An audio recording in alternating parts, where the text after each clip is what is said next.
Good morning मंडळी. तर Shreya madam इथे तयार झाले. आता बर्थडे गर्ल खूप सुंदर दिसत होती आणि तिच्या लंचची तयारी मी करत होती.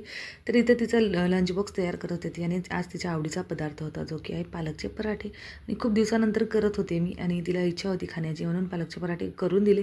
तशी ही रेसिपी मी काय टाकली नाही, याची डिटेल रेसिपी या चॅनलवर आहे, तुम्ही जाऊन बघू शकता. नंतर आता शाळेत जायची गडबड. आज शाळेत माझी चॉकलेट वाटप करायची होती, म्हणून एवढी गडबड करत होती ना की मला बरोबर ओवाळूसुद्धा देत नाही. तर तिचा ऑप्शन करून घेतला आणि ती गेली स्कूलमध्ये. नंतर संध्याकाळी सगळी तयारी केली. हा आहे तो बर्थडे केक, ज्यासाठी मला 2 दिवस फिरावं लागलं.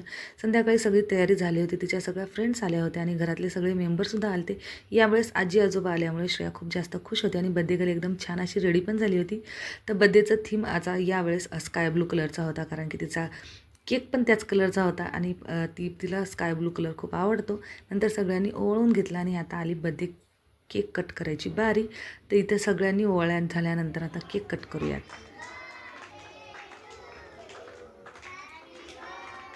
तर केक वगैरे कट करून झाल्यानंतर सर्वांनी केक तिला भरवला आणि सर्वांसोबत एक एक फोटो वगैरे घेतला. आणि खरं तिला खूप आनंद होत होता की यावेळेस आजी आजोबा मामा पण आला होता वाढदिवसाला. आणि लेकरांचं असंच असतं, तर सगळी फॅमिली असली ना त्यांना खूप जास्त आनंद येतो. त्यासोबत फ्रेंड्स पण होत्या, त्यांनी खूप मज्जा केली.